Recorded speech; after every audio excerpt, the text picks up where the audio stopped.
Total Annihilation. What is that I have no idea. I was thinking Toto Annihilation. Nah. Hi, teacher. Hello, everybody, and welcome back to the Tower of Babel podcast. I think we're on podcast like 21. Yeah. And if it's your first time here, this is a podcast.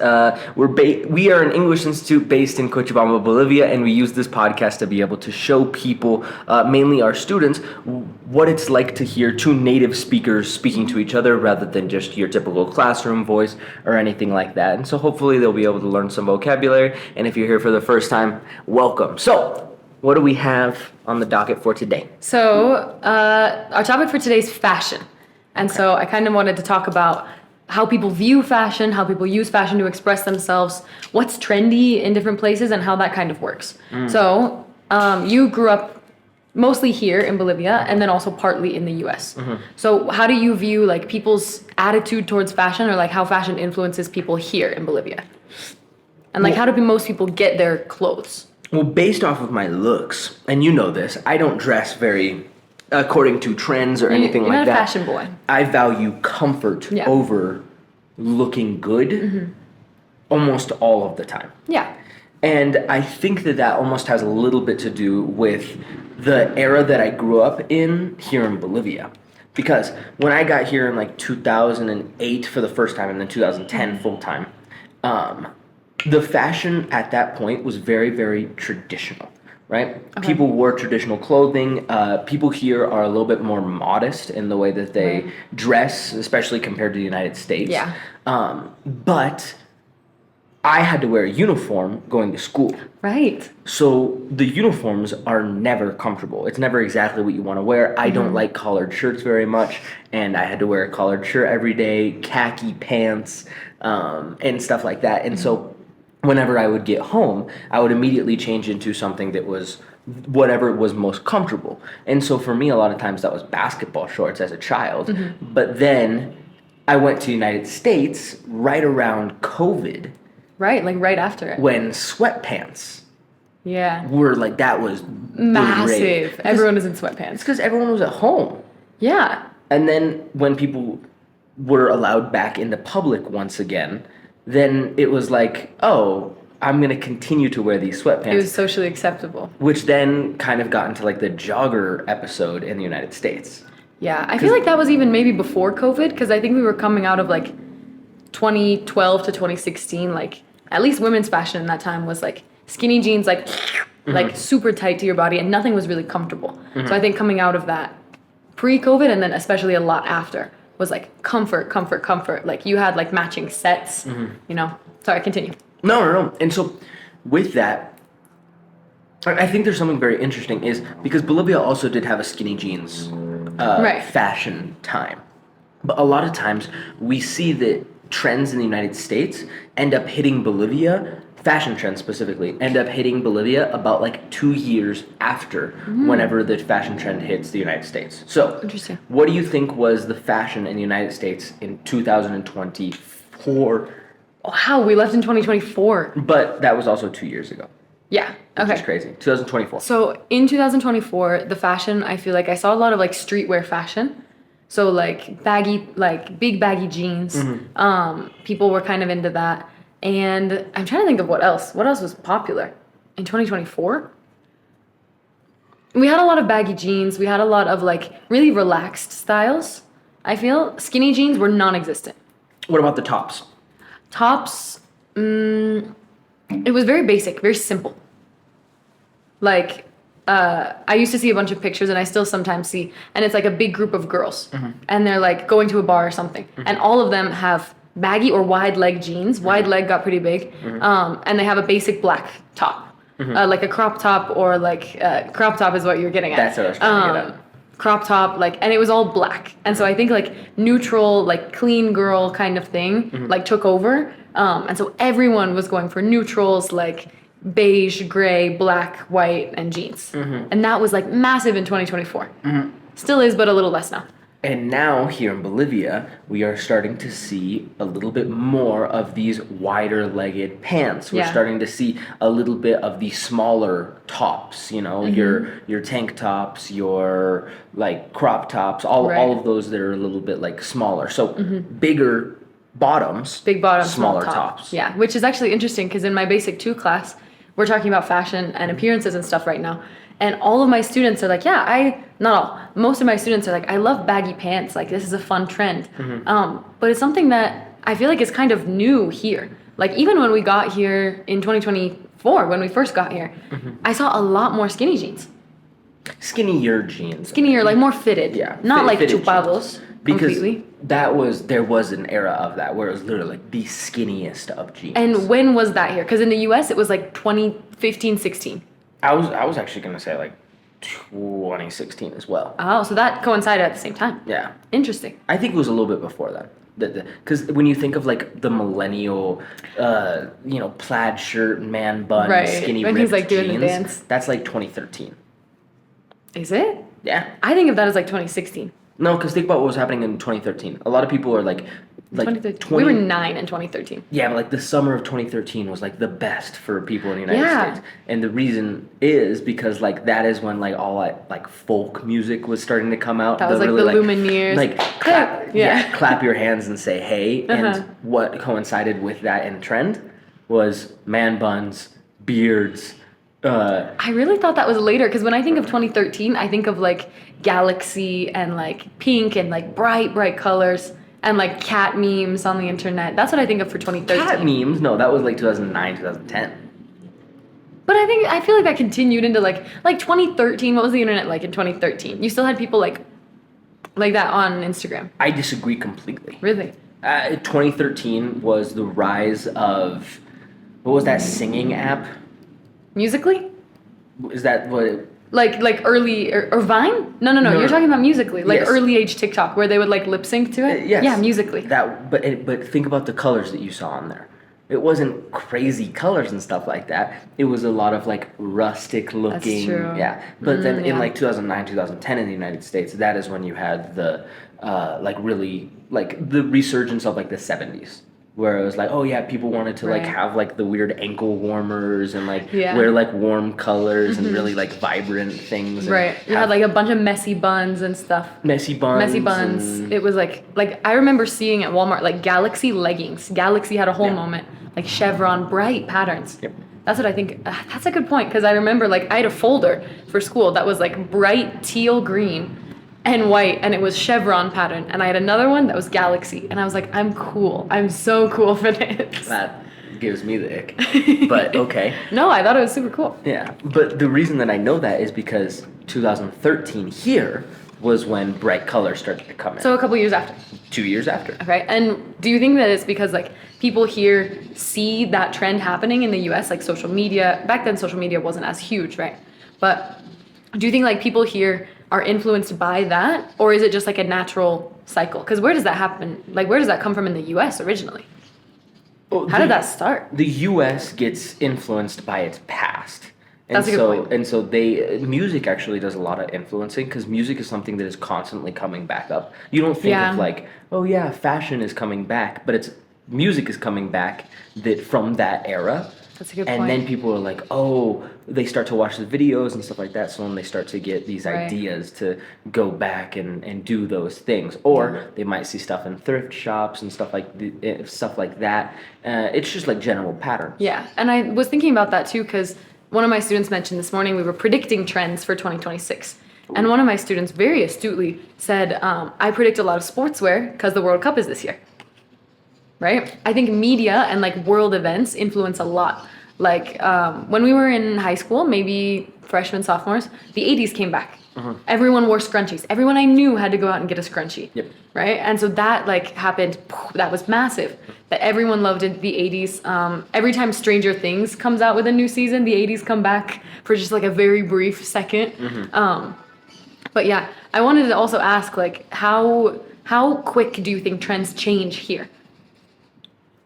I'd say that they stick around a little bit longer here. I think so too. I think that in the U.S., because people have more access to especially fashion trends and goods with stores like Shein and You can buy anything on Amazon. yeah, Amazon now, but like online shopping is way bigger Yeah. than it is here in Bolivia. So much bigger. Because it really doesn't exist. Yeah, I mean, it's here just really in not Bolivia. accessible. And the reason is because you're not getting delivered things here. When was the last time you got a delivery package here in Bolivia? That wasn't pedidos, yeah? Well, yeah, that's food. That I doesn't guess, count. yeah. Delivery. Never. I have never received a delivery package. Like, bring it to me at my door. Most people Never. have never. Yeah. Mail? I mean, there's no, like, where are they going to put it? My mailbox? I don't have one. There's no mailbox. No. It doesn't exist. And so, like, obviously in the United States, because everyone has a mailbox, people have P.O. boxes because they have too much mail to have in their mailbox. Yeah. People get packages sent to lockers and stuff like that. Mm-hmm. And so the availability to be able to just buy something and have it come to you immediately is very, very large there versus where here it's not. Yeah. And so why does it take so long for trends? 2 years is a considerable amount of time. It's a long time, yeah. Why does it take so long? Before, it was because social media really wasn't a thing down here. Right, it circulated a little slower. Yep, And Facebook. back then, the US trends were also slower. They lasted like a year. Yeah, Facebook it still is the big one here, but that used to be the only one Uh-huh. Yeah. here. And on Facebook, you don't really see fashion trends that Yeah. often, right? But why does the trend eventually get here? Because all those clothes that go out of style in Europe and in the United States get sent down to South America because they just have an excess of clothes. And so Yeah. they're like, we either throw this away or we sell it in bulk and somebody will buy it for cheap. People buy it for cheap here and then resell it Yeah. for cheap. They open up the fardos at the what's it called, at the El Cerro, and everyone swarms to go get them, right? Yeah. Because they're literally bulk packages. Yep. Yeah. And then from in there, you're able to find stuff that was popular a year to 2 years ago. Yeah. And so then you've seen it and you want to try it. So then you buy it and more people see that. So then they buy it. Right. And then It, they like, buy it. it circulates itself. And then it just happens again until somebody decides to be the outlier, right? Right, they do something daring, something different. Yeah. And Yeah. it usually has to do with somebody who's famous. Yeah. Kanye West for a long time dictated the fashion in the United States for men. Really? Yes. Who dictated Kanye West's fashion? Shia LaBeouf. Are you kidding? There's a story, Kanye West in like 2009 or something like that, went over to Shia LaBeouf's house in Los Angeles and they talked for a second and Kanye like snuck off for a little bit during dinner. He's and like in his house. robbed his entire wardrobe.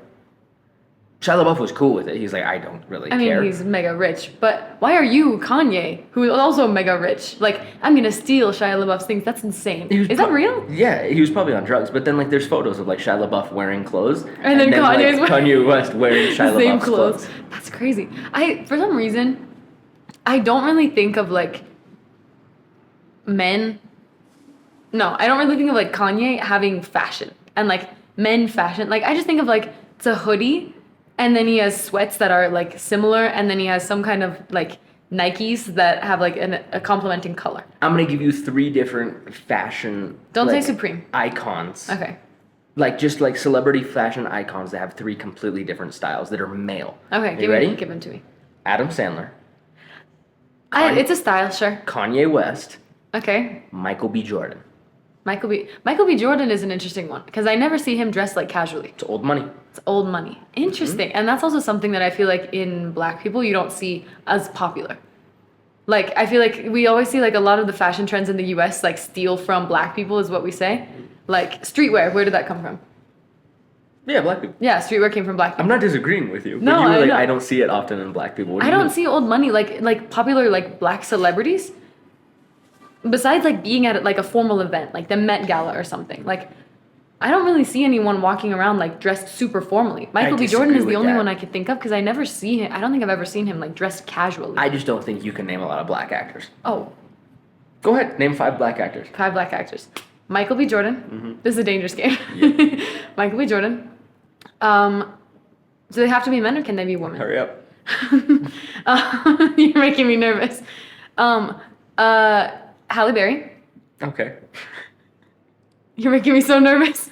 You're taking way too long. The girl from Jessie. Word. I need. Sky Jackson is her name. Okay. China Anne McClain. She's also from You're just Disney. thinking of Disney stars. And number 5 is Denzel. Oh, Jamie Foxx. Oh, there you go. There's another now one. we're getting into it. Yeah. Anyway. You made me so nervous. It took me a second. I completely disagree with that. I think that. Anyway, when we think about fashion, it's usually the people who are most controversial, because those are the people who are fine and comfortable being outliers. Okay. Kanye West, the reason that people follow his fashion is because he's willing to do different types of fashion. That's true. And he's so, like, he draws so much attention with his actions that then people are like, oh, look at this thing Kanye did. What's he wearing? Yep. Right? It also makes me think of Billie Eilish. Like, when she was brand new, when she started getting super famous, she was super young. And she wore oversized things and, like, beanies and neon, like, bright colors. Skrillex type fonts. Yeah, and everything was, like, super big and baggy on her. And you started to see that pop up.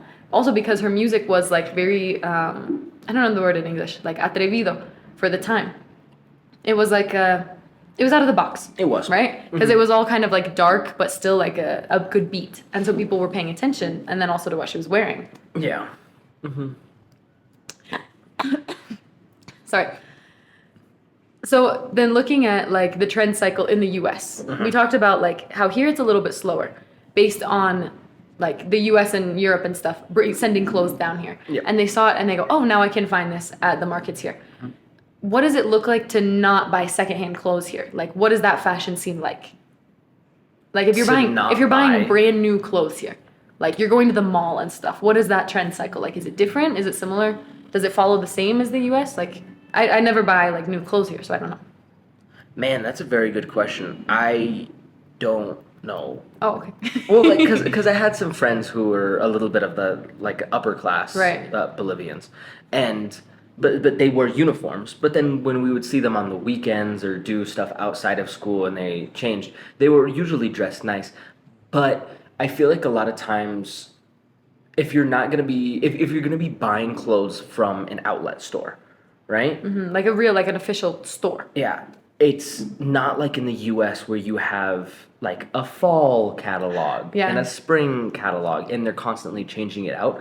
They have pretty much the same clothes year round. If you go to the Yeah. mall and you visit that mall in February and then you visit that mall in December, they are going to have the same clothes thing. out on selection. Yeah. One, because the weather is very similar here. And two, because they're trying to keep the staples. You'll notice that people who you consider high class here in Bolivia, like if you're walking by and you're gonna, like, identify somebody as, like, oh, that's a Like, high they're class rich or person, something, yeah. yeah, then they will more than likely be wearing a very minimal but noticeably Like, of quality. like fitted, like, you know, Like, almost tailored. almost tailored. Do you know Okay. how you can tell the difference between, like, a really nice suit and, like, a cheap suit? I can't. Is just based off of, like, the look of the material.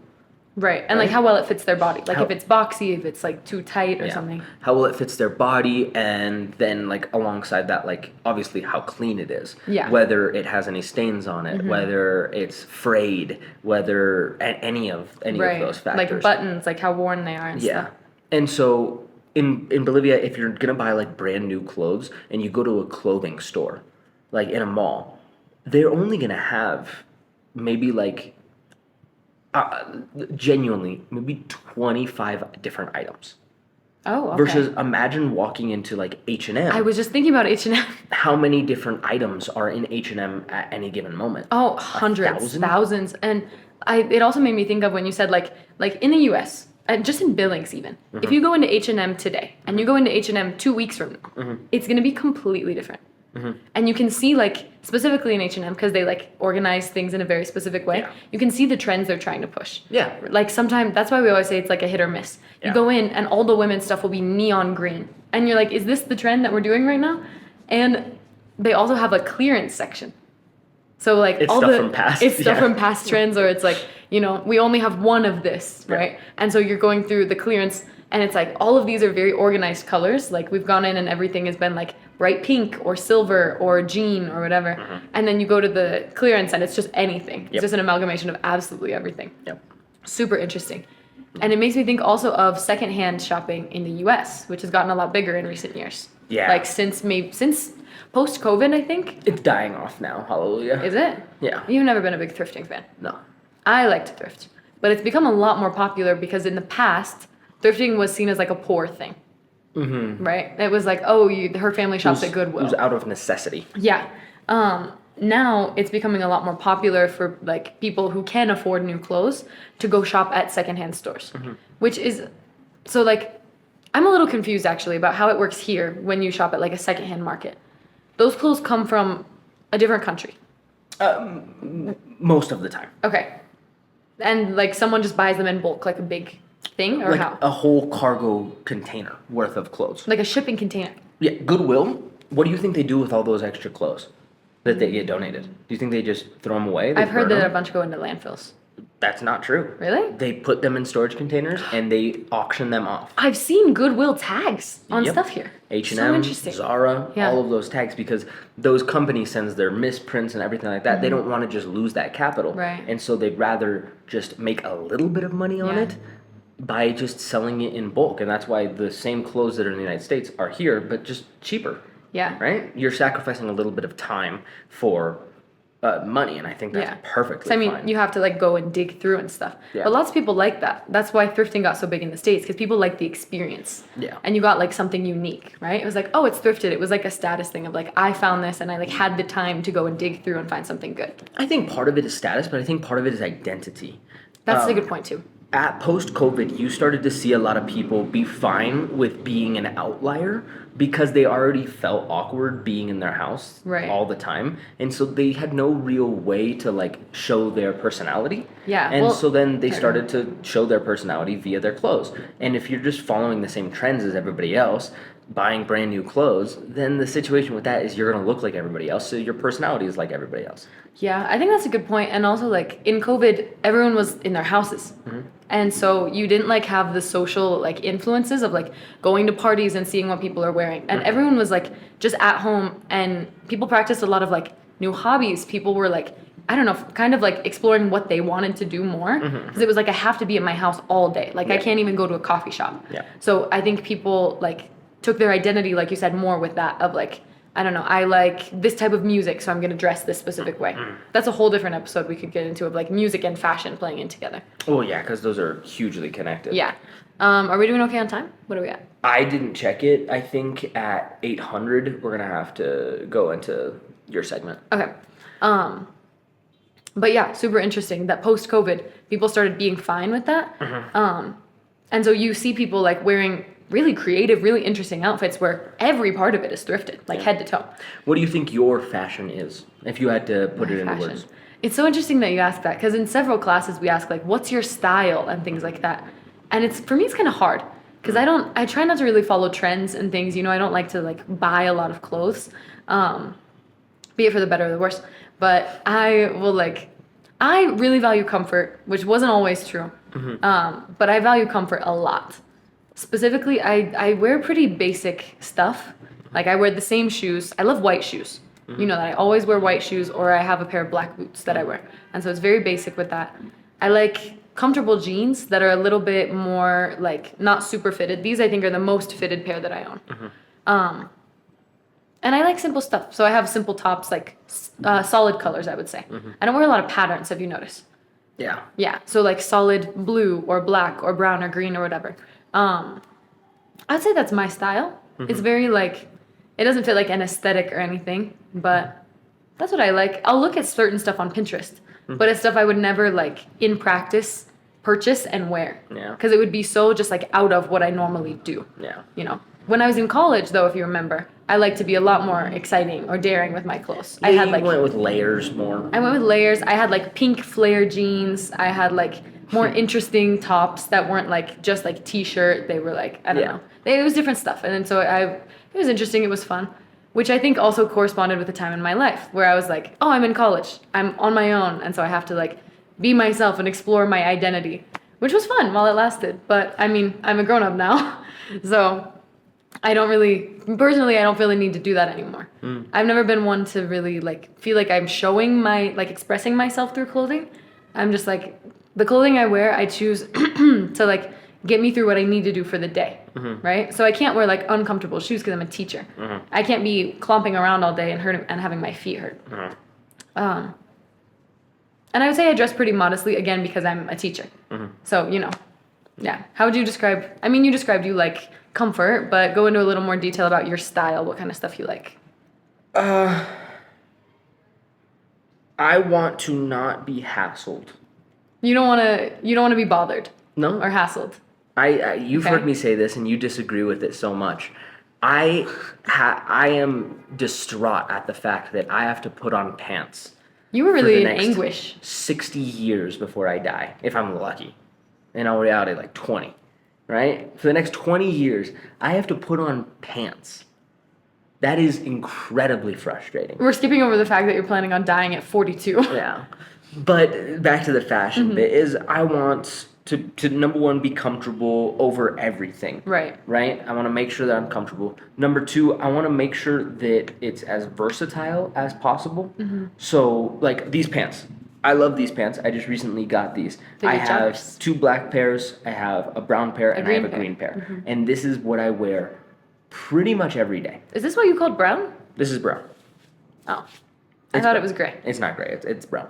Oh, okay. But I wear these pretty much every day, and they're stretchy, but they're fitted, so they suck in a little bit. Right. You don't feel like bummy. Yep. And they have zipper pockets, which I love because stuff doesn't fall out of my pockets. And then I wear just the most simple shirts that I can because they go with everything. I just bought 5 black shirts like a year ago, and I wear those black shirts all the time. And if not, I wear gray. Yeah, it made me think of also, you have that little, the joggers have that little like band on them for like a rag if you're like in the gym. I find that funny. You never use it, but I think it's funny that it's there in case you like need to put a hammer there or something. What these actually are scrubs. Are they really? Yes, these are scrubs. Ah. They make these for people who work in hospitals because they're versatile, they're easy, they still look semi-professional, they're comfortable. And then obviously when I need to wear, dress pants, nice shoes, and a shirt to be able to do that, I will then do that. Yeah. But in my day-to-day operations, I'm going to wear something that I can be comfortable in. I think these are nice too, and it makes sense that they're scrubs because like if it's cold, if it's like a little chilly, they're pants. But if it's hot, they're like breathable, which is nice, which is interesting. It made me think also of, I know you have that long sleeve black shirt that has like the elbow holes in it because you just like to wear, it's like you wear like a Steve Jobs style. You're like, I'm going to wear the same thing every day because it works for me. Right, but what I'm saying is the consistency. It's called capsule wardrobe. That's true. Yeah. It's like the consistency of you're like, this is what works, I'm not changing it. Yeah. Unless I find something else that fits into what works. Yeah. Yeah. Because don't get me wrong, I have like those like nicer shirts, like dressier shirts. Right, and, like button-ups and stuff. Yeah, and I obviously own jeans and stuff like that. But why would I choose to wear that and be uncomfortable? Because I don't like jeans. They rub against my knees, and you can't stand jeans. It's so funny. I hate them. All right, let's get into Lauren's learning segment. Yeah. So today, not related to what we were talking about, but I have a couple phrases for when someone's doing a good job. And I just thought these were kind of fun because they're all weirdly kind of violent. But I wanted to talk about these. So this first one we have is killing it. So if you're killing it, if you're killing something, you could say, I killed that interview, or you're killing it in sports lately. Killing it is just a way to say something is like, you're doing it great. Would you say this is pretty extreme, pretty minor? If someone's killing. If somebody is killing it, or, oh man, that band is killing, that means that they are going to be the end all be all. They are the best, period. Like, they're just great. Yeah. They're doing a great job. I would say it's much better than just good. If you'd say to somebody, oh, you did good, that's, It's like baseline. Yeah, baseline. Right? Positive. But killing it is like, oh, dude. You 9 out of 10. killed it. Yeah. 9 out of 10. That, actually, I just thought of another one, which I'm going to put on here. Not related to violence, but in fact related to baseball. You knock it out of the park. Which, I didn't have this written down, but I thought about it just now because I was like, a way to say killing it would be like, you're just knocking it out of the park. Right. So, when we talk about baseball, right? Baseball's not super common here. but No, it's we've seen people America's playing it. But it's like the American pastime, the American sport. If you knock it out of the park, it means you hit it and it's just like, it just soars over everybody. And so it's not even in the park where you're playing anymore. Because the baseball field and stadium is called a baseball park. A park, yeah. So you hit it so far, it's not on the field, it's not in the stadium, it's gone. It hit somebody's car far away and it's gone. Which is a very, very difficult thing to do. I have never once hit a home run in my life. Me neither. But I'm not good at baseball. So knocking it out of the park. Could you also say hitting it out of the park? I don't think I've ever heard that. Knocking it. You're knocking it out of the park. Yeah. But that's so difficult, and it also is good in the game because that's a home run. So you go all the way around, you get a point for your team, and any of your teammates who are there on the bases get an extra point because there's nothing else the other team can do. They can't grab the ball or do anything. They just wait while you run around. So if you knock it out of the park, it's like 10 out of 10, like, or you went above and beyond. I'd say 9 out of 10. 9 out of 10, you think? Knocking it out of the park is a 9 out of 10. What would be a 10 out of 10? Perfect. Okay. Sure. I think Killing it, knocking it out of the park, those are 9 those out are of 10. 9 out of 10s, which is still really good. Of course. Knocking it out of the park, I think, is just like exceptional. You know? Good is like, hey, you did good. That's an easy 5 out of 10. Yeah. Right? What's next? Okay, this next one is crush it. You can crush something, and it normally is like, we can use it in the continuous or the past, like, oh, I crushed it yesterday. And again, it just means you did a really good job. I would put this as lower than killing it. Oh, for sure. What about you? It's in 7.5, 7.8 out of 10. 7.5, 7.8. Yeah, Yeah. I think so. It's like you did really good, and it's like you have, I don't know, the thing in your hand, and you just crushed it. Yeah, I don't know why we say this one, but No. it's just a matter of taking it into your own control, and you did exactly what you wanted to do. Yeah. It's not, you didn't kill it, No, but you crushed it. crushed it. I think it's interesting that you said control, because I think a lot of these, the reason they sound so like violent is because they have to do with like, I'm in control of this. And so like whatever, like maybe a problem or a situation, you're like, yeah, I took control of that. I killed it. I crushed it. Stuff like that. That's a good point, because I mean, usually they have to do with something that is difficult. Because if you say, it, like, if you're eating Yeah. food, and you're like, man, you're killing it, it's like, I'm eating food. This isn't a difficult task. If you said you're killing it to food, I would be like, wow, you're eating really fast. Like you're killing your sandwich. Yeah, but it's almost sarcastic. It's almost like, it doesn't make any sense. Yeah. Right? Because it's so easy. Because it's just, everyone does it. Yeah. So these are usually reserved for something that obviously you want to extrapolate. Yeah. Oh, That's a big word. Big word. Big word for Elmo. This next one is on fire. Again, semi-violent. If someone's on fire, what does that mean to you? Like, where do you put that? It's kind of a different meaning than the other ones. yeah, because it's not necessarily that, like, you did one thing good. Yeah, it's not like a that- finished thing. It's that you are being consistently Yeah. good. You are on fire. You're feeding the fire. You're putting fuel in it. You're not letting it die. You are consistent. And I'd say, like, this is something that you'd say, if somebody does something that's like 7 out of 10, you're just like, that was great, right? Great is a 7 out of 10. Right. But if somebody does a 7 out of 10 every single day, Consistently. you're like, dude, You're on fire. on fire. Yeah. I feel like normally we use it if like one of us like says a couple jokes that are really funny. Yeah. Right? It's like, man, I'm on fire today, you know? It's like it's something that's continuous. Because Yeah. a fire isn't something that just happens and goes. Yeah. Right? If you're on fire, you're burning consistently. So it's a longer time. Where's my eraser? But you can't say you're burning, No. I wonder why. because that's more of like an action. On fire is this concept Yeah. versus burning is an actual action. Yeah. We can also use on fire to mean like someone's really excited about something. They're like No, hyped it's up. fired up. Ah, that's a good point. You're fired up. Never mind. Yeah. Okay. This next one I have is nailed it. Nailed it. Nailed it. Normally we only use this one in the past. I can't really think of a time when someone says like, I'm nailing this. I'm nailing this interview. You think so? Yeah. I feel like it's a lot less common than Yeah, the it's past. usually past tense. Normally in the past. And so nailed it, I think of it as like literally a nail and a hammer and you hit it on the head. And Hit it on the head, got it done, drove it through. yeah. Just It's just like a solid, I would say a solid 7. nailed it. Yeah, I mean, if you nailed it, you didn't, maybe more. Where would you put it? What do you think?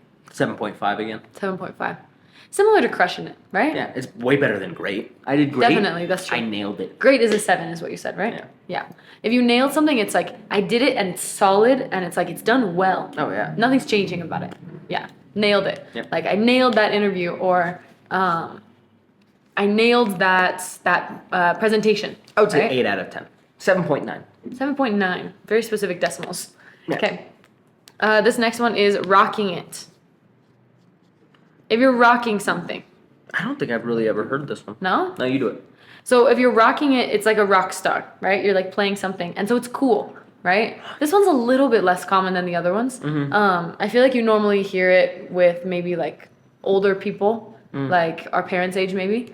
And they're like, man, I'm just really rocking it in sales this year, right? If you're rocking something, it's you're doing really good. I would say it's like 7.5, right? Okay. These are all a little bit better than great. Yeah. Because we're using more creative language than great. Yeah. You know, we're going to use less creative language if we're just like, yeah, you know, it's good, it's great. I'd say you're rocking it. Or Yeah. we can use this in the past too, like, hey, you rocked it in there.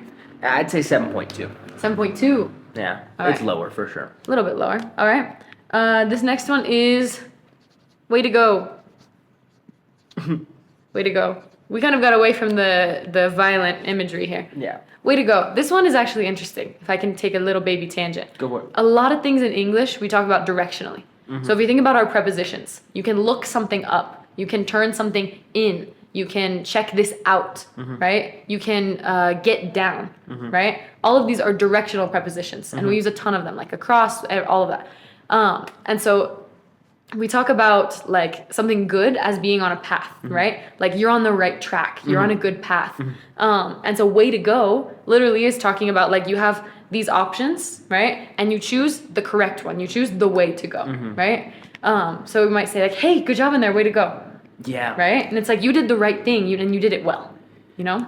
Yeah, it's just like you're just making the correct decision. I think is the best way that you said it. Is just, Yeah. hey, way to go, you did it right. Right, and it's lower than the others because it's kind of like an expected thing, you know. Yeah. It's like if you didn't do anything crazy good, but like if you had to turn something in on time and you turned it in 5 minutes early or on time, it's like, yay, way to go. Yeah. Right, like you completed the requirements.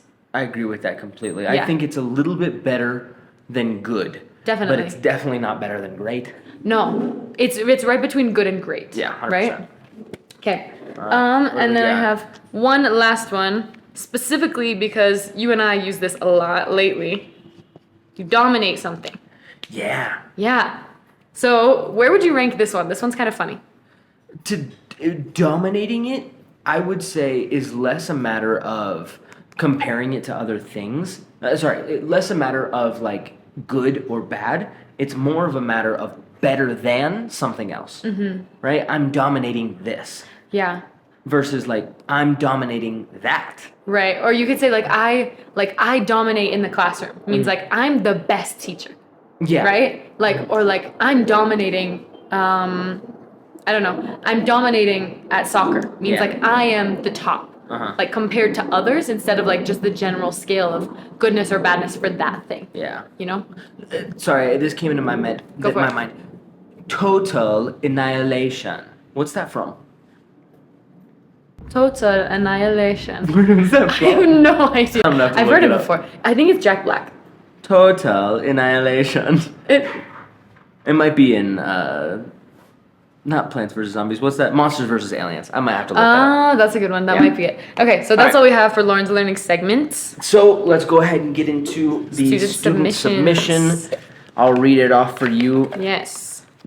All right, this is the one I picked. This one just says present perfect. Present perfect. It was one of my students because that's in my handwriting. Okay. So the present perfect. We go over this in intermediate 1. And it's actually really tricky for Bolivian Spanish speakers. Okay. Specifically because when we speak Spanish and Bolivian Spanish or Cochabamba Spanish, I don't exactly know the region it covers, we use the present perfect and the simple past pretty interchangeably. Think about this in Spanish. I can say, te dije, I told you, or te he dicho, I have told you. But they mean the same thing in the way we use it here in Cochabamba. Uh-huh. We use it as a simple past, right? Uh-huh. We could say like, this morning te he dicho esto, right? Or te dije esto. Yeah. Same okay. thing. We use it pretty interchangeably, right? In English, they're vastly different. Okay. So in English, our simple past is one moment that is finished, right? The example I always use is traveling. Okay. So we need a specific time and the event has to be finished. Okay. So let's say last year I went, simple past, went to La Paz. I went and then I came back, right? It's something simple and it's over. Okay. But if we use the present perfect, in this case it would be I have gone or I have been, right? That indicates that it's really vague on our timeline. I have been, that present perfect in English, unless we put a specific timeline on it, it means from the day I was born up until now, right? Somewhere along that timeline. Somewhere along that timeline. You have been there. I have been there. It doesn't say how many times. Maybe I've been to La Paz 20 times, maybe just once. But have been in that present perfect doesn't specify that. Whereas if I say I went, that indicates one time, right? And I need a specific time. I went last year. Yeah. Right? We can also use it in kind of a continuous sense, right? We obviously have our present perfect continuous, like I have been talking, but we can even say, like right now, I've talked for 20 minutes, right? That's past. It's past, but Because you're giving a specific time. because I'm giving a specific time and it's still happening and it's still affecting now, right? Yeah. So the present perfect is things that normally when we look at that, our timeline isn't finished. Okay. Right? So it like could still continue. I have tried sushi before, right? At some point in my entire life, I have tried it. Yeah. Or the example of I have been to La Paz. Maybe I will go again. Maybe I won't. Maybe I've been 20 times. Maybe I've been one time. Yeah. Maybe it was last year, 10 years ago. It's really vague on our time. So present perfect, no time associated with it, right? It's just the past and going into the present, stopping at where we are now. So from here going all the time backwards Yes, from the day I was born. until now. And our simple past is one finished moment, and it's a very specific time. If I say I walked to school, I walked to school. That's different. isn't that that's just simple past? That's simple past, but that's where, so in Spanish we have two tenses to distinguish between that. That's caminé or caminaba, right? Caminaba is our imperfect, Okay. which is where we're saying this happened often when I was a kid. Okay. Caminé, it happened one time, right? Okay. But in English, we just have one. So you can say, I walked to school when I was a kid. Yeah. Or yesterday, I walked to school, and we don't differentiate between that grammatically. Okay. Yeah, that's the difference between those. Okay, So with present perfect, the advice I would give, because it's difficult, because in Bolivian or Cochabamba Spanish, we just use the same thing. Yeah. I would say if you're thinking about one specific moment, use the simple past. Simple past. Yes. If you're thinking about something with a vague time, you don't have a specific idea, maybe it happened multiple times, we're going to use the present perfect there.